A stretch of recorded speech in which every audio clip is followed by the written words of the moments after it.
Buenas tardes a todas, a todos. La Comisión Interamericana de Derechos Humanos les da la bienvenida a la audiencia sobre la situación del derecho a la vida de mujeres y niñas indígenas en Canadá. Me acompañan en la mesa la comisionada vicepresidenta primera Tracy Robinson, la excomisionada presidenta Dina Shelton y la comisionada Rosemary Antoine. Es un honor darle la bienvenida a la representación de las organizaciones peticionarias y así como a la digna delegación del ilustre Estado de Canadá. Tiene la palabra la representación de las peticionarias por un espacio de 20 minutos. Merci beaucoup. Alors, commissaire, représentant du Canada, my name is Michelle Odette. I am a member of the Innu community from Washat-Macmillan, near Sept-Îles in Quebec. Thank you so much, Commissioner, for the opportunity to provide this briefing on murder and disappearance of Aboriginal women and girls in Canada. Two national organizations from Canada are represented here. The Native Women Association of Canada, also known as NWAC, which is one of the 5 national Aboriginal organizations, and I am the president of NWAC. And the Canadian Feminist Alliances for International Action, also known as FAFIA. Together, we represent the interests of many thousands of women across Canada. And with me, Claudette Dumont-Smith, a member of the Kitigan-Zibi First Nation, is the executive director of NWAC. Irene Godwin Ojibwe from Northern Ontario is the Director of Evidence to Action, a program from NWAC also. We have Sharon McIver, a lawyer and a teacher for Aboriginal law. Beside her, Sheila Day, an expert on human rights law, and Sharon and Sheila are member of Human Rights Committee. Sorry, it's Gwen Brodsky, Dr. Gwen Brodsky, an expert also on human rights. And we have with us Megan Rode from Women's Rights Researcher with Human Rights Watch. Last year, we came here at this time, and the Commission kindly invited us to provide a briefing on murdered and Aboriginal women and young girls in British Columbia. Today, we are here to talk about the systemic issue in the country as a whole. Unfortunately, we are not making progress yet. I want to provide you with a picture of the current climate in which effort to resolve this crisis is taking place. Since we appeared before you last year, tension between Aboriginal peoples and the Government of Canada has increased dramatically. There have been many demonstrations, many protests across the country. There is a widespread call from First Nation people for a change in the relationship between First Nation and the Crown. First Nation have publicly challenged the Government of Canada's long-standing failure to treat them as sovereign nation entitled to respect as equal. You may have heard about I Don't Know More movement, which has gained international attention. Not long ago, in January, some First Nation leaders met with the Prime Minister of Canada in an effort to reset the relationship between First Nation and the Crown on a footing of respect and equality. And one of the 7 actions requested was immediate commitment by the Government of Canada to establish a national public inquiry on violence against Indigenous women, including a special focus on murdered and missing Indigenous women. The fact that it was one of the 7 fundamental requirements for improving relations reflects an understanding that for Aboriginal people, building trust requires willingness on the part of the government to examine the failure of police and governments to protect Aboriginal women and girls through a fully independent process. What we know from official Statistics Canada data is this. Aboriginal women in Canada report rates of violence close to 3.5 times higher than non-Aboriginal women. The rate of homicide is almost 7 times higher. But because of the gaps in official data, in 2005, NWAC began the Sister in Spirit project. The project collected information about missing and murdered Aboriginal women and girls across Canada from public sources, mainly police and media reports. By 2010, NWAC recorded information for 582 cases of missing and murdered Aboriginal women and girls, most from the last 20 years. 20% of those cases are missing women and girls, and 67 are murdered. We believe that the scope of the violence is way far greater. In 2010, the Government of Canada sadly cut the funding of NWAC in order to maintain this database. Nonetheless, to prepare this hearing, NWAC volunteers tracked public account of murdered and disappearance of Aboriginal women and girls since 2010 and counted 37 cases of Aboriginal missing women and girls and 49 cases of murdered Aboriginal women and girls, for a total of 86. We believe that the number are much higher, really much higher, and it's clear that the problem has not gone away. NWAC has been working with families of missing and murdered Aboriginal women for years. These families experience a lack of responsiveness, were treated disrespectfully, given confusing or incorrect information, and were discounted by the police. The family lives 1,000 miles apart, and they have dealt with different police forces, but their stories are similar. The Missing Women Commission of Inquiry in British Columbia issued its report in December 2012 and found that the police investigation of missing women in Vancouver, downtown East Side, were blatant failure. The commissioner found also critical police failure in the treatment of reports of missing women and the investigation into their murders, including failure to take reports seriously and investigate properly, failure to understand the seriousness of the risks that marginalized and racialized women face, and failure to cooperate and coordinate across police jurisdiction. We have been saying this for many years now, that this is a problem with two parts. One is the failure of Canada police and justice system to provide Aboriginal women and girls with equal protection of the law. The second, equally important, is the serious and long-standing social and economic disadvantage of Aboriginal women and girls, which is rooted in Canada's colonial history, and which makes Aboriginal women and girls vulnerable to violence and less able to escape it.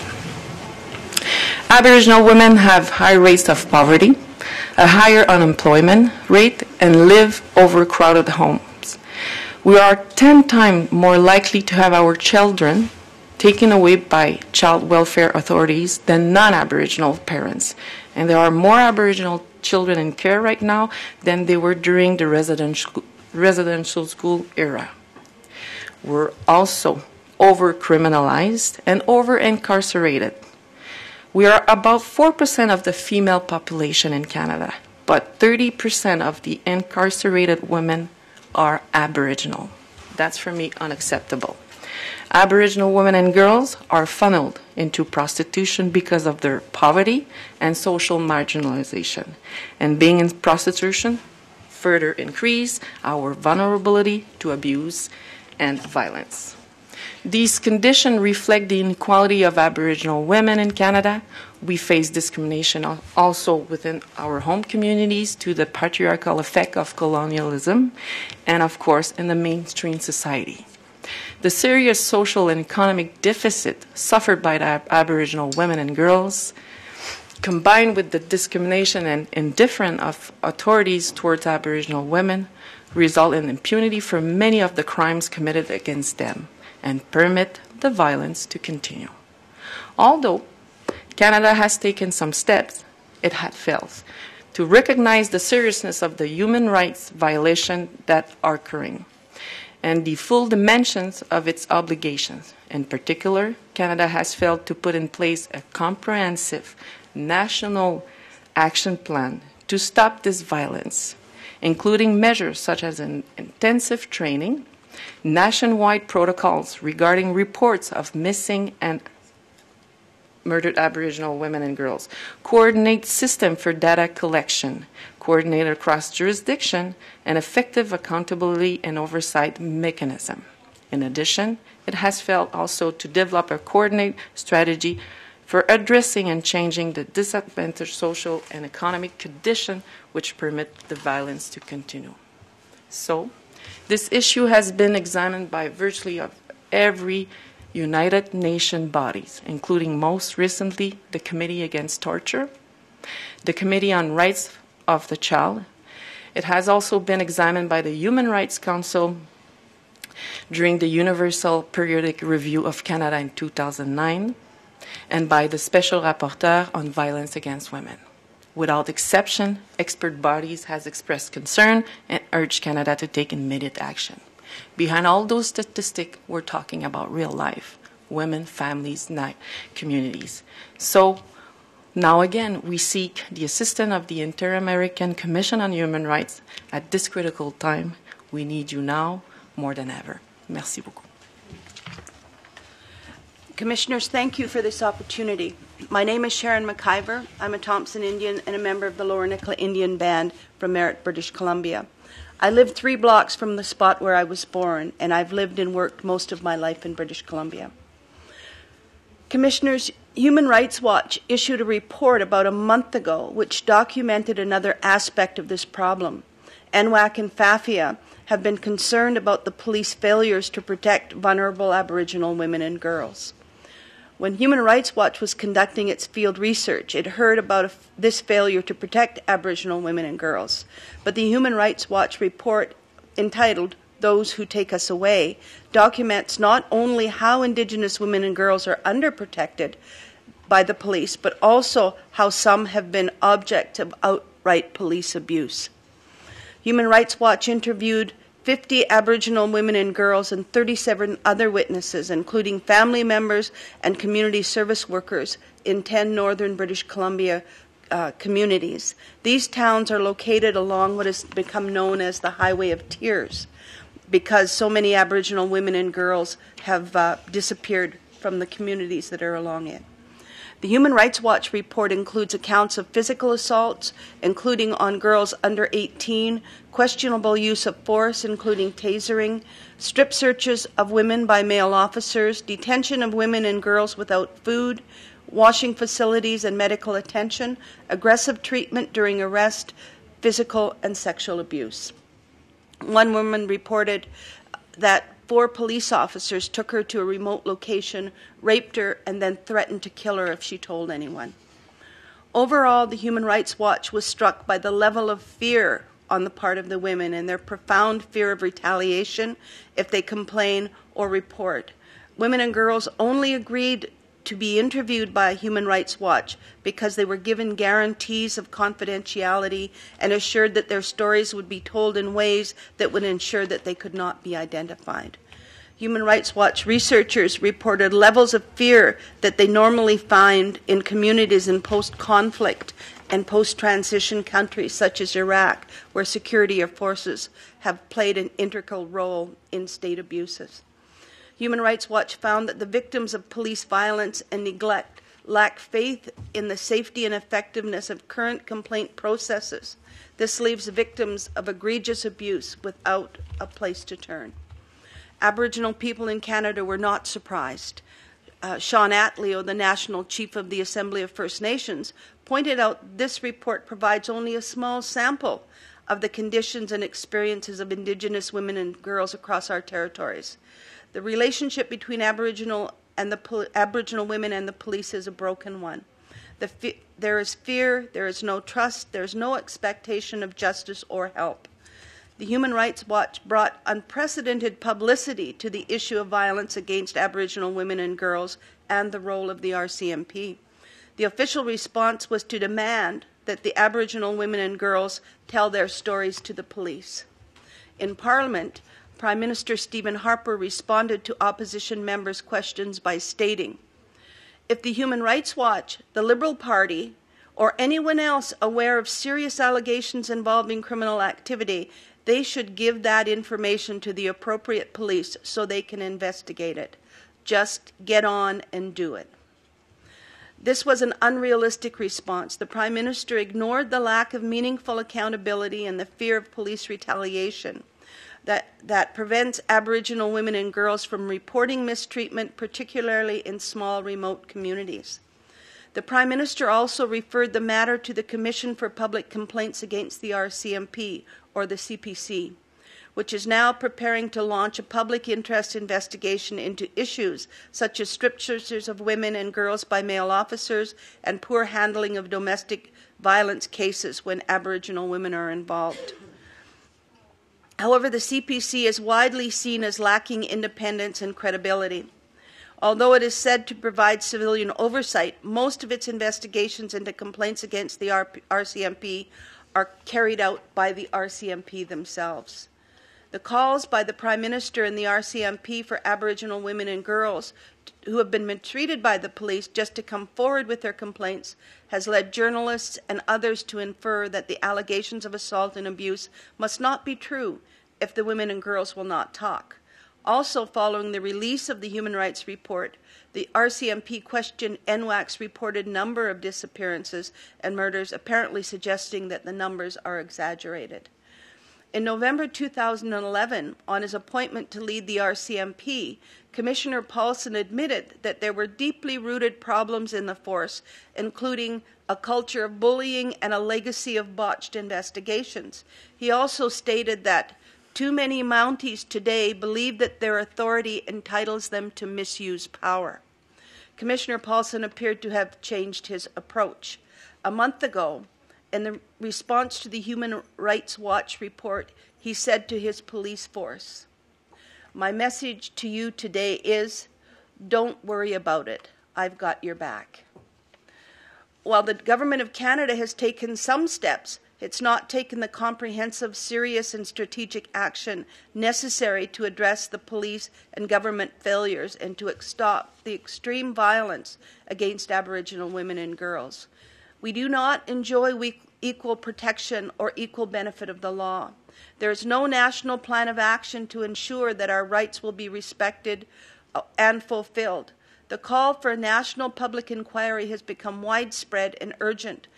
NWAC, FAFIA, the Assembly of First Nation, many other Aboriginal organizations, the opposition parties in Parliament of Canada, women's organizations, the Canadian Bar Association, many social justice NGOs, and Canada's human rights institutions have become convinced that there must be a national public inquiry so that there can be a full, public, and independent examination of the root causes of violence as well as the law enforcement response. Canada has a good tradition of appointing public commissions of inquiry when there is an issue of governmental or public institution failure, precisely in order to ensure that there is a transparent and independent hearing of the evidence, the causes of the failure, and open public determination of the best ways to prevent recurrence. Public commissions of inquiry are appointed in order to secure the confidence of the public and affected parties. A commission of inquiry would be appointed by the Government of Canada, and its terms of reference would also be set by the government. However, a public commission of inquiry is understood to operate at arm's length from the government, determine its own procedures, hire its own staff, and control its own research.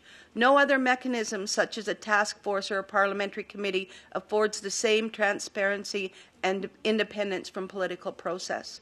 It is essential that appointments, terms of reference, resources for the inquiry into murders and disappearances of Aboriginal women and girls be established in consultation with Aboriginal women and their organizations. Despite the urgent call for a national public inquiry from many different sectors and communities, the Government of Canada refuses to establish one. In an effort to keep the issue alive before Parliament, the opposition Liberal Party Aboriginal Affairs critic successfully moved a motion to create an all-party special committee that will conduct hearings on missing and murdered Indigenous women in Canada. This is not what NWAC, FAFIA, and all other organizations across the country that are involved in trying to resolve this problem and in supporting family members have asked for. This is a political committee on which the members of Parliament who belong to the government will have a majority and can control the witness list, resources, procedures, and final recommendation. This is not an independent arm's-length procedure. It is not a substitute for a national public inquiry. In conclusion, let us say that there is a clear need for and wide interest in intervention by international and regional human rights bodies. The assistance of the Inter-America Commission is viewed by FAFIA, NWAC, and many social justice groups as critical to making progress on this issue because of your independence and because of your broad human rights expertise. We wish Aboriginal women and girls to have, and we wish Canada to have, the benefit of your expertise and assistance at this crucial moment. We urge Canada to invite the Commission to Canada for a visit so this assistance can be provided. We also ask the Commission to issue a separate press release at the end of this session, urging Canada to establish a national public inquiry and develop a comprehensive strategic plan to address this human rights crisis and to cooperate fully with international and regional human rights procedures and mandate holders. Thank you. Gracias a la digna representación de las peticionarias por su presentación. Tiene la palabra la digna delegación del ilustre Estado de Canadá. Por favor, embajador don Alan Culhan. Perdón, adelante, como lo tengan programado. Gracias. Good afternoon. My name is Perla Bijani, and I'm counsel for the Government of Canada. With me here today are Ambassador Alan Culham, Douglas Janoff, also from the Permanent Mission of Canada to the OAS, and Keith Smith, Director of the Intergovernmental and International Relations Directorate at the Aboriginal Affairs and Northern Development Canada. Canada is pleased to participate in this general hearing today, out of respect for the work of the Inter-American Commission on Human Rights and its support for the protection and promotion of human rights in the Hemisphere. Canada welcomes this opportunity to share with the Commission and with the petitioners an overview of the concrete measures that Canada has taken thus far to respond to this matter of great concern to the Government of Canada and to all Canadians. Canada has a strong framework for the protection and promotion of human rights, from its constitution to the many laws, programs, policies, and institutions in place across the country. Canada is an open and tolerant society that values diversity and multiculturalism, as well as the dignity of every person and all peoples, including Aboriginal peoples and Aboriginal women. Canadian governments are working with communities, civil society, Aboriginal peoples, and the private sector to address these challenges and to make communities safer for all Canadians. The allegations raised by the petitioners today are ones that Canada takes very seriously. These allegations would lead the Commission to believe that Canada has paid little attention to the disadvantaged socioeconomic conditions that render Aboriginal women vulnerable to violence, and that Canada has made little effort to investigate the cases of missing and murdered Aboriginal women and girls and to bring the perpetrators of these violent crimes to justice. While work is ongoing, Canada wishes to underscore that this is not an instance where the needs of Aboriginal communities and Aboriginal women have been disregarded or have remained unaddressed by the state.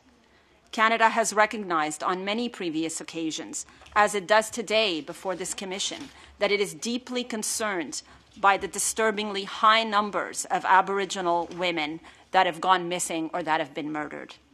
Canada has taken specific action in a number of core areas to address this unacceptable level of violence and to achieve real and lasting change. Indeed, Canada funded the initial research on this issue by the Native Women's Association of Canada, NWAC, present here today. When that research showed the disturbingly high numbers of Aboriginal women affected, Canada responded on October 29, 2010, with additional measures and funding in a 7-point strategy aimed at providing new tools for law enforcement, improving victim services, awareness programs, and community safety plans. Canada will highlight today some of these concrete measures, as well as the progress achieved in enhancing prevention efforts and policing responses, supporting victims and families, and improving the socioeconomic conditions of Aboriginal people. These concrete steps have resulted in positive outcomes for Aboriginal women, girls, and their families. I will first deal with efforts designed to prevent further violence against Aboriginal women and girls. As noted earlier, on October 29, 2010, the Government of Canada committed $25 million over 5 years to a 7-step strategy to improve the response of law enforcement and the justice system to better meet the needs of Aboriginal women and girls and the needs of their families.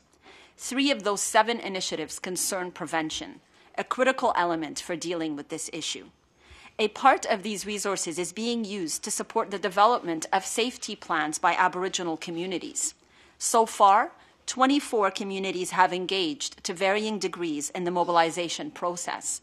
6 of these communities will have developed a safety plan in the next few months, and 1 community is piloting a community-owned domestic violence response. 2 urban Aboriginal communities are also engaged in a safety plan development process with their surrounding non-Aboriginal partners. These communities are now enabled to take greater responsibility for identifying their own needs and building on their own existing assets, leading to an integrated safety response with their federal, provincial, and community partners. Canada's 2012 federal budget proposed additional funding of $11.9 million over 1 year for the Family Violence Prevention Program, thus raising the total budget for this program to $30.4 million in 2012-2013. The Family Violence Prevention Program provides operational funding to a network of 41 shelters in First Nations communities and supports roughly 300 community-based prevention projects. The Government of Canada is also committed to improving the safety and well-being of First Nation children on reserve through the delivery of protection and prevention services by the First Nations Child and Family Services Program. The Department of Justice Canada has worked recently with a number of Aboriginal contractors to prepare a compendium of promising practices for increasing the safety of Aboriginal women. This compendium has been completed and is now available online. Aboriginal and community groups have also received funding to support the development of school-based and community programs aimed at reducing vulnerability to violence of young Aboriginal women and girls. In addition to the 7-step strategy outlined earlier, in February 2011, Status of Women Canada approved further funding to the NWAC for a project titled Evidence to Action 2.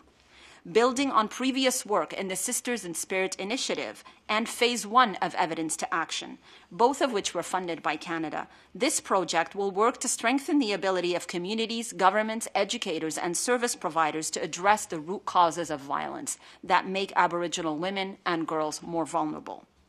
The Government of Canada's 2012 National Action Plan to Combat Human Trafficking introduces significant new measures, including establishing Canada's first integrated law enforcement team dedicated to combating human trafficking and enhancing prevention in vulnerable communities.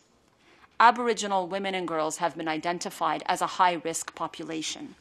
To date, over 1,750 toolkits have been sent out to Aboriginal communities, community groups, liaison officers, and Aboriginal police services across the country.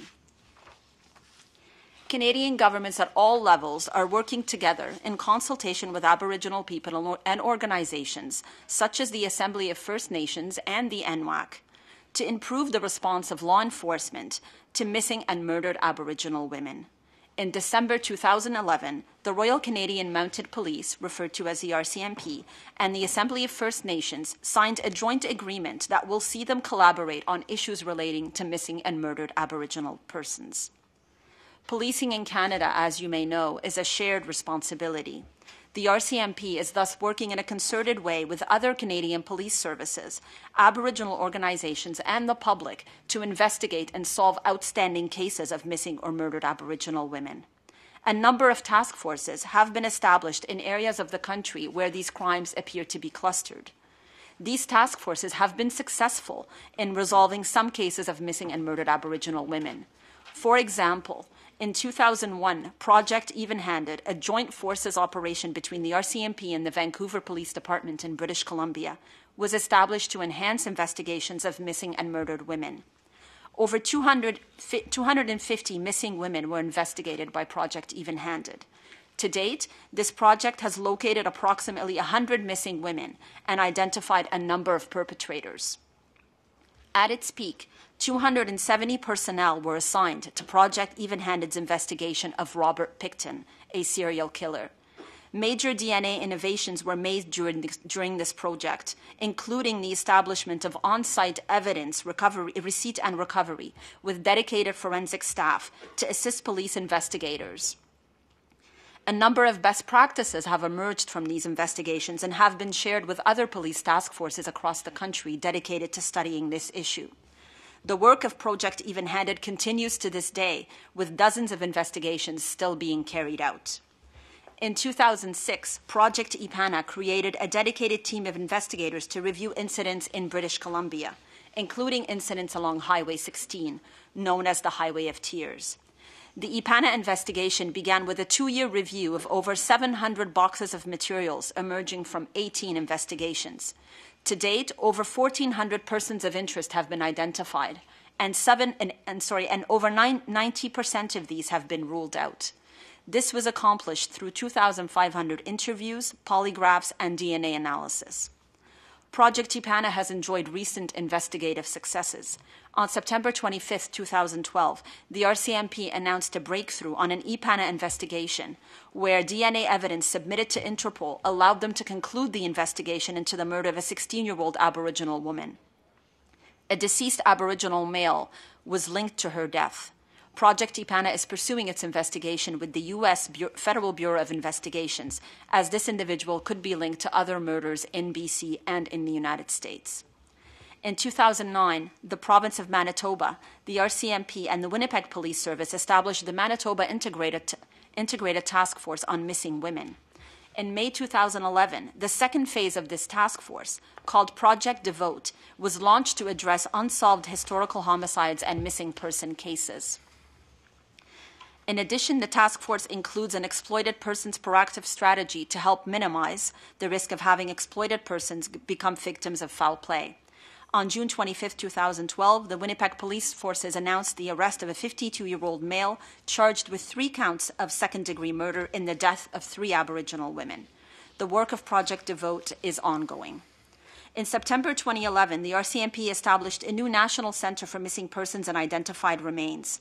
The centre has an experienced Aboriginal police officer to ensure a focus on the specific issue of missing Aboriginal persons.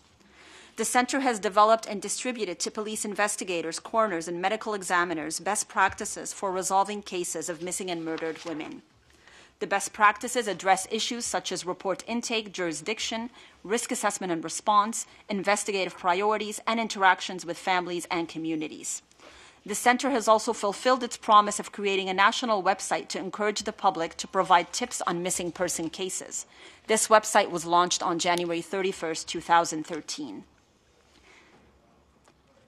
Investigative techniques have also evolved dramatically over the past decade, notably with respect to DNA analysis, surveillance methods, and behavioral science. These techniques have proven to greatly assist investigators in solving outstanding cases of missing persons and homicide cases, including those of Aboriginal women. In its 7-step strategy, the Government of Canada dedicated $1 million annually to further assist provinces and territories in their efforts to adapt or develop culturally appropriate victim services for Aboriginal victims of crime. That funding is also available to assist Aboriginal community groups to respond to the unique needs of the families of missing and murdered women. Finally, the inquiry report from the BC Missing Women Commission of Inquiry was released on December 17, 2012. In response, the British Columbia government announced that it is developing a targeted engagement process to address the report's recommendations for safer transportation options along Highway 16. On February 26, 2013, the Government of Canada released a second report of its white paper on justice reform. Part of this plan outlines the province's early response to the inquiry report. These commitments include the Government of British Columbia working to assist communities in implementing appropriate measures to support vulnerable youth and women. I will now turn it over to Keith Smith, who will briefly describe the measures taken by Canada to address the socioeconomic conditions facing Aboriginal peoples and women. Thank you. Canada is taking concrete action in core areas to address socioeconomic conditions of Aboriginal communities. As Prime Minister Stephen Harper stated in his historic 2008 apology to former students of Indian residential schools, the legacy of Indian residential schools has contributed to social problems that continue to exist in many communities today. The Government of Canada is committed to a fair and lasting resolution of the legacy of Indian residential schools and is fulfilling its obligations under the Indian Residential School Settlement Agreement. Bringing closure to the legacy lies at the heart of reconciliation and a renewal of the relationship between Aboriginal people who attended these schools, their families, their communities, and all Canadians. Education. Canada recognizes that better educational outcomes contribute to individual and community well-being, increased labour force participation, improved socioeconomic conditions, and decreased levels of violence. Aboriginal girls and boys deserve an education that encourages them to stay in school and sees them graduate with the skills they need to share fully in Canada's economic opportunities. The Government of Canada is committed to enacting a First Nations Education Act by 2014 and to invest $100 million to help ensure readiness for the new First Nations education system. The Government of Canada is currently engaging in consultations with First Nations to ensure that their perspectives are taken into account. Increasing Aboriginal participation in the economy is one of the most effective ways of improving the well-being of Aboriginal peoples in Canada. The government is investing in programs to improve labour market outcomes. Many of Canada's cities are home to large and diverse Aboriginal communities. To support this young and growing population, the Government of Canada delivers several urban initiatives aimed at improving employment and social outcomes. In regards to preventing violence against Aboriginal women and girls, these programs support various community-driven projects which build local capacity to deal with issues such as violence and provide crucial support to urban Aboriginal women and their children. In closing, while there remains much to be done, Canada invites the Commission to take note of the significant commitment shown in the many initiatives taken by the Canadian governments at all levels, in partnership with Aboriginal and non-Aboriginal groups, communities, and individuals as we move towards real and lasting change. The success of these and future efforts will help to ensure that Canada's economic and social well-being benefits from strong and prosperous Aboriginal communities, and that Aboriginal women and girls can live full, vibrant, and productive lives. Thank you. I will be pleased to entertain questions. Muchas gracias a la delegación del Estado por su presentación. Tiene la palabra la comisionada Rosmarie Antoine. Es relatora también para el Canadá. Good afternoon. I'd like to thank the petitioners for coming forward with what is an update really on the situation, and the state for being willing to respond. I was present last year at the first hearing, and I did give a number of suggestions. I think these are still relevant. And I don't really have questions per se because information has been very comprehensive on both sides. Actually, I have a different problem, and that is I'm in a bit of a dilemma, and it's probably the only time in all the hearings I've been, in the sense that the information is so disconnected. I feel as though I'm thinking two different countries that I'm hearing about, to be perfectly honest, because on the one side, the picture that is painted by the petitioners, one of increased tension, which I take very seriously. And so not just what we had last year, but a great increase in the issues, the problems that they are facing. And it seems to me that such serious deficiencies, particularly in the justice system, in what is a developed country and an acknowledged democratic state, is really quite remarkable, unacceptable really, where a state has the capacity to correct those deficiencies. So quite disturbing, but at the same time I hear of many, many programs and initiatives. The one comment I would make about them is that many of them seem to be in progress. So I don't know if any of them have actually come to reality, even in terms of the 3 out of 7, the safety prevention plans you talked about. it struck me that none of them were yet in place, and it also struck me that the onus seemed to be on the community in terms of safety as opposed to law enforcement, although I do recognize that the community should have some ownership. So really, as I said, these conflicting perspectives is very disturbing to me, but I believe that when it comes to discrimination and violations of human rights, there's a subjective reality. The persons who experience discrimination, that is well acknowledged in discrimination law and human rights, so that we must take that into account. So if the petitioners are giving this picture, it must mean that they must be taken seriously and that things are not as the way they should be. And it seems to me they're at a boiling point as well. And I think when you have that sort of situation, it would appear to me to be a perfect rationale for having a public commission of inquiry. It does seem to me that that is something I would want to endorse, that encourage and urge the government of Canada to in fact have that sort of public commission of inquiry. Having said that, I just want to, as the rapporteur, offer myself, if in any way to support this initiative, the opening of avenues for dialogue and avenues for remedial action on behalf of the Commission, that we can support these initiatives, and I take your call for that. We are here and ready and willing, including the two other rapporteurs who will speak, to be a part of this process. Thank you. Gracias, comisionada. Tiene la palabra la comisionada Dana Shelton, quien también es relatora para los derechos de los pueblos indígenas en la comisión. Thank you very much. I too was at the hearing last year, and as a consequence of that hearing, Commissioner Robinson, who is Rapporteur on the Rights of Women, and myself have decided to start a series of reports on the situation of Indigenous women in the Western Hemisphere. And we hope during this year to undertake a sort of overview and theoretical framework that will look at what is often a triple marginalization caused by gender, by ethnicity, and by poverty. So I welcome contributions from anyone who's here to that process. And as part of that, we are hoping, and I will reinforce our request, to be able to do some on-site visits.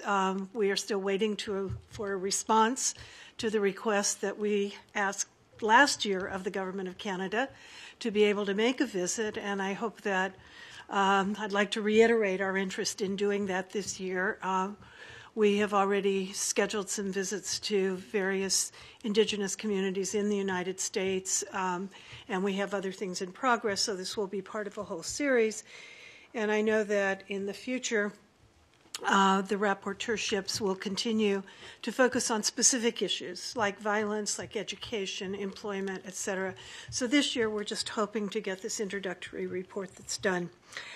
I have some questions, and I regret very much it shows as much my ignorance, although I visited Canada quite a few times. And part of it is I'm trying to put together some of the disconnect that Commissioner Antoine referred to. In your presentation, you spoke a lot about the fear of reprisals for women who speak out. And I'm wondering whether that would be overcome by creating a National Commission of Inquiry, why that might work where there's a reluctance to step forward now. Is it because there isn't a venue that feels safe and that one would feel safe? Another question with regard to that is, if a National Commission of Inquiry appears to be out there somewhere distant, are there such things as provincial commissions of inquiry? Would you be able to go to more friendly provinces and get provincial commissions of inquiry that might build a pathway toward a national commission? And I also have a question in terms of prevention, whether there is any federal authority to do training or inquiries into police conduct at the local level, or whether that is solely left to the provincial and local authorities. And in terms of the statistics on missing women, and not only the statistics the petitioner gave, but also the government said 100 missing women were found. I'm wondering if you could tell me what they were doing, how they, whether you know the circumstances under which they disappeared, what's the profile of them. And in respect to all of those issues, the statistics, is there much evidence of trafficking going on, particularly in regard to the younger Aboriginal women who have disappeared? And I think I'll leave it there since there are some others who are going to be speaking. Gracias, comisionada. La comisionada vicepresidenta Tracy Robinson, quien también es relatora para derechos de la mujer. Thanks, President. I also had a few observations and comments and thank both the petitioners and the state as well. I wondered, in listening to the state, whether there was a mechanism which would help to evaluate the success of the programs you've introduced, including, so in relation to the point made by Commissioner Shelton about 100 missing women identified, whether there have been accountability mechanisms for those who might have been responsible in the police forces or otherwise for not properly investigating or following up with the disappearances of those women and girls. I'm interested generally in the response of Canada to recommendations made by other international human rights bodies. We understand that there have been, and we're well aware of, a range of interventions and observations from other UN human rights bodies or special rapporteurs. And I'm interested in whether Canada has a mechanism for responding to those and whether you have responded. And I'm struck, as the other commissioners have been, by the disconnect, which I might want to describe in slightly different terms, or to suggest that there is plenty more at stake, clearly from the analysis and the discussions of the petitioners, which is why I think the question of a national public inquiry and the response of Canada to that is so important for us to hear. And you mentioned a similar kind of process of reconciliation around the residential school program. But I'm wondering what exists in relation to other critical issues such as this, which can take at a national level the question of recognition of historic, deeply grounded discrimination, and can begin to address that so that some of the really deep concerns about the responsiveness of the government might be better attended to. Gracias, comisionada. La comisionada Ina Shelton desea volver. I apologize for coming back, but I found one more note here I wanted to ask about, because I want to make sure I don't get the wrong impression. You referred to safety plans that had been developed for Indigenous communities. And when I hear that, it's probably my cultural background. I think that it sounds like the onus is being put on the Indigenous communities to help themselves, and it sounds almost like a vigilante program, and I want to make sure that's not what you're talking about. So maybe if you could explain a little bit more about that or submit later written information. Sí, ciertamente habrá oportunidad, ya sea ahora o si con posterioridad nos facilitan la información que estaríamos solicitando por parte de la comisión. Yo en la misma línea de las comisionadas desearía, también tengo mucho interés en recibir también esas estadísticas que se está haciendo referencia, que pudieran existir a nivel nacional sobre las violaciones a los derechos de mujeres y niñas indígenas, particularmente, hacía referencia entonces también al interés de recibir en su oportunidad los registros estadísticos a nivel nacional que pudieran existir sobre estas afectaciones a los derechos de mujeres y niñas indígenas, sobre las alegadas desapariciones, asesinatos y también en general abusos que han sufrido, ¿verdad? Y también lo pediría a ambas partes. Y también se ha hecho referencia a algunas de los casos en que se ha procedido a sancionar a los quienes han cometido estas violaciones a los derechos de mujeres y niñas indígenas, pero también quisiera ver alguna perspectiva también nacional, si se pudiera, y si había hacer referencia que ya han llegado a identificar mejores prácticas. Estaríamos pensando en que también si se ha logrado identificar las fuentes de las alegadas violaciones, también los casos en que pudiera haber habido alguna participación de agentes del Estado, si acaso esto está identificado, y también si se puede llegar a identificar alguna fórmula para garantizar que la seguridad de mujeres y niñas indígenas, y también garantías de no repetición para que no vuelvan a ocurrir este tipo de afectaciones a sus derechos. Estamos arribando hacia el final del tiempo programado para la audiencia, pero podríamos asignar 5 minutos a cada una de las partes, y será bienvenida cualquier información escrita que proporcionen con posterioridad. Por favor, adelante las peticionarias. Merci beaucoup. Alors, pour assurer le temps, je vais répondre en français. I will speak French. So, merci beaucoup. Avez-vous la traduction? Do you have any translation for French? Oui? Alors, parfait. Alors, merci beaucoup, cher commissaire et Monsieur le Président, pour vos commentaires et questions. Et la même réaction pour Madame Antoine, commissaire Antoine. Pour quelques instants, je me demandais si... No, you don't? No French translation.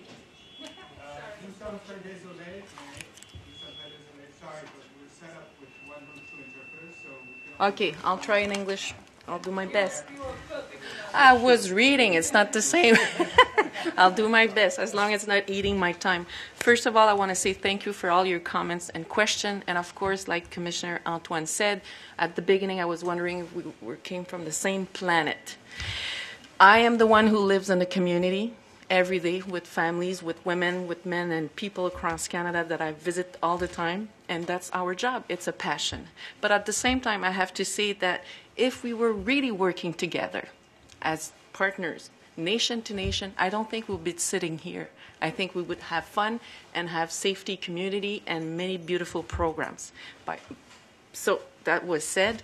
We have to remember that the provincial commission inquiry, it happened in BC, and to be frank, we were almost participating, but we had no funding to have lawyers, to have expertise. So it was difficult for Native Women of Canada to fully participate. It was refused by BC government. And also for the family, they had 23 lawyers for the government side, but few lawyers for the families, including Aboriginal families. So for me, it was a good example that it is a need for a national public inquiry where the family, the groups, the government, the expert will work together to solve. If Canada is doing so well, what is the problem to have a national public inquiry? And together we could change policies, legislation, programs, etc., and also in our own communities. The federal, to respond of one of your questions, the federal authority, I would say, on training, there's specific agreement with the Quebec government, Ontario government, and the First Nation communities. And of course, Quebec Native women did some training, developed a program with the police force, the Aboriginal police force, because they didn't know how to intervene when there's family violence and when there's sexual abuse. So for me, it was a success story. So it should be like this everywhere. When we have police force, municipal, RCMP, it doesn't matter when it's a non-Native police force, they should have training on who they will be working with, who are those people, the nations there, etc. So it is important.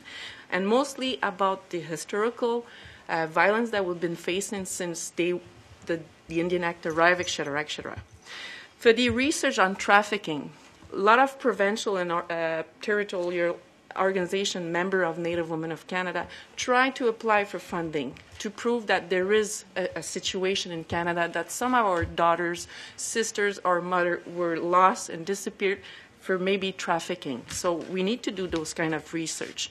And to conclude, I would say that for us, yes, like I said, there is a step that Canada is doing, but there is no real and concrete dialogue with the Native Women Association of Canada, along with the PTMAs, which is the provincial territorial members with NWAC, where we can sit together and find some solutions, success stories, etc. If we had that dialogue, the funding that we lost in 2010, I say, yes, the program ended and then came back another 3 years funding, but we're not allowed to do research. We're not allowed to advocate.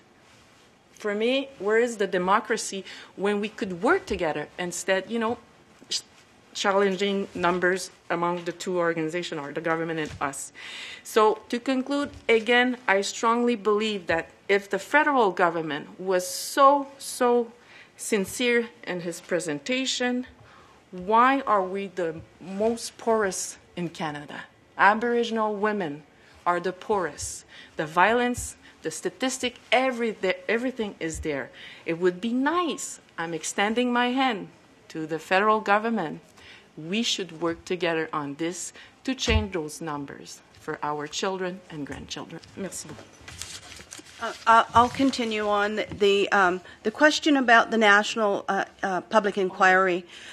The Canadian government and the policing authorities are in total denial about what's going on.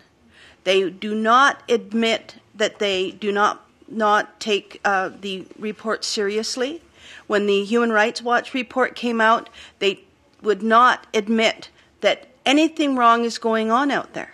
So until we get to that spot where the authorities, the Government of Canada who's responsible, and the policing authorities actually say, yes, something is wrong and we have to fix it, we're not going to get anywhere. It's total denial all the time. And so, Canada has to do better than that. And that's why we're here. If we had a Canadian government that would looked at the Human Rights Report, which is the last one, looked at that report and said, yes, we have to do something, what can we do? We probably could do something. But until they admit it and stop with the little piddly programs all over the place that don't make any difference whatsoever, we're not going to get anywhere.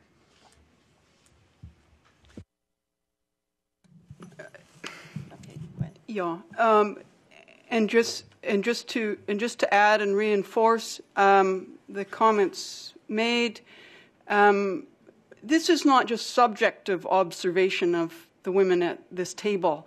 These observations have also been acknowledged and confirmed repeatedly by United Nations international human rights bodies, the treaties bodies, the Human Rights Council, and recently special rapporteurs have repeatedly and over an extended period beginning in 2005 confirmed the concerns that have been raised by organizations such as NWAC and FAFIA about the persistence of the violence, the failed state response, and the failure of the state to address the underlying social and economic deprivations suffered by Aboriginal women that make them so very vulnerable.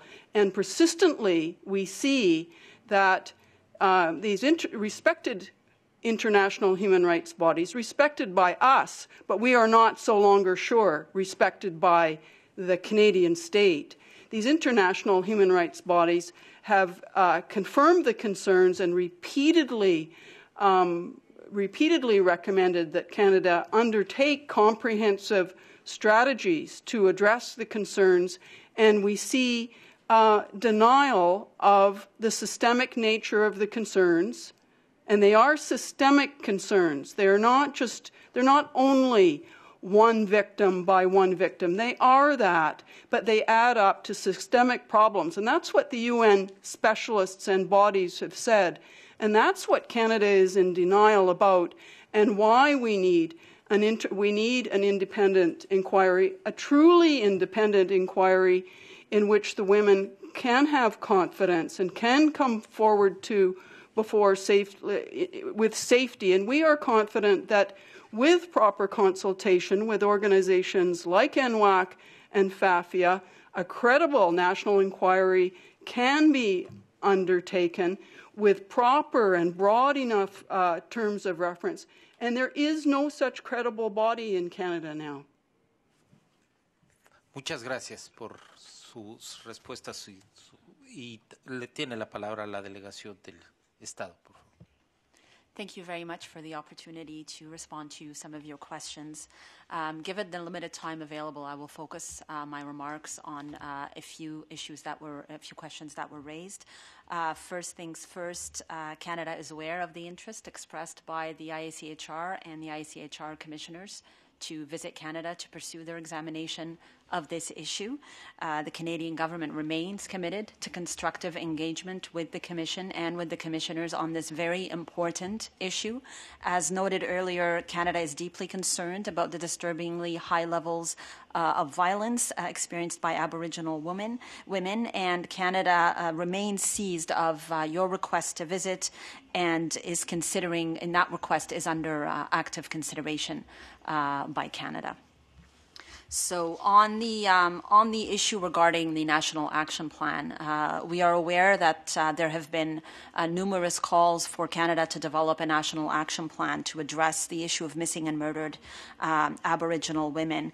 As you may know, there have been various inquiries, summits, reviews, policy forums dating back to the 1996 Royal Commission on Aboriginal peoples, which have looked at this issue and have, and the Government of Canada has access to a wealth of information on the reasons why Aboriginal women and girls go missing.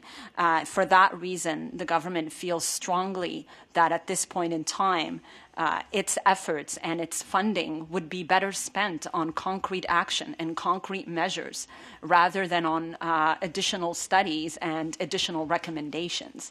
I think we're at the stage where we're looking for solutions to try and improve our response and to address this issue.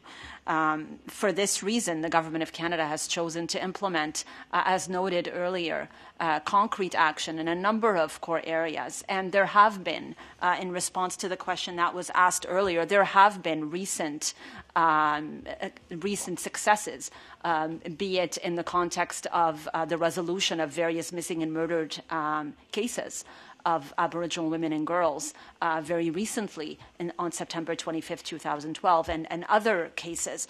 There have also been successes, for instance, with the establishment of the new center, the establishment by the RCMP of the new Center on Missing Persons and Unidentified Remains, which is looking at supporting and improving investigations and has developed a best practices document which has just been rolled out to investigators, police investigators, medical examiners, and coroners across the country to try and standardize to the extent possible, recognizing obviously that policing is a shared responsibility and that the RCMP is not responsible for all investigations of missing and murdered Aboriginal women.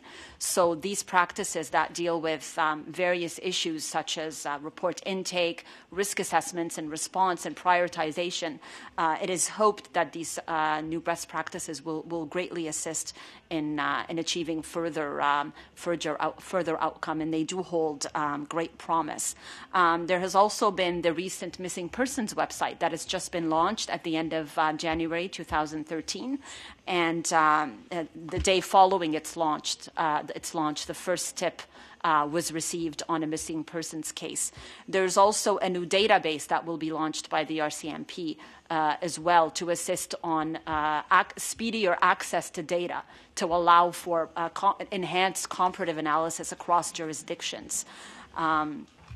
On the issue of the National Action Plan, as you may have heard, Parliament voted with the support of government to establish a House of Commons special committee.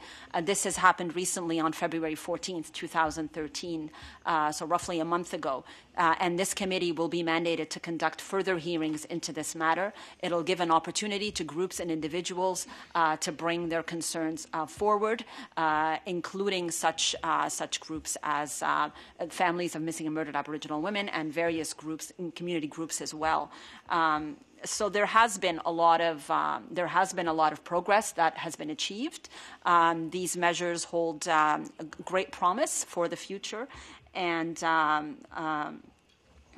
we invite the Commission to take note of the significant commitment that has been demonstrated to this issue and the efforts that have gone into trying to resolve this very important matter. Thank you. Gracias a la delegación del Estado por sus respuestas. La comisionada relatora Rosmarie Antoine desea hacer Just a tiny point, just to say that I use the term subjective reality, not subjective evidence, as in objective and subjective reality, which are both important, and I no way challenge the notion that there is structural and systemic discrimination on this issue in Canada. No way do I challenge that at all. I fully accept that. Gracias nuevamente tanto a las dignas representaciones, tanto de las peticionarias como de la delegación del ilustre Estado de Canadá. La Comisión Interamericana de Derechos Humanos continuará dando seguimiento a la situación del derecho a la vida de las mujeres y niñas indígenas en el Canadá y estará atento a recibir la información complementaria que se sirvan proporcionar sobre este tema. Muchas gracias.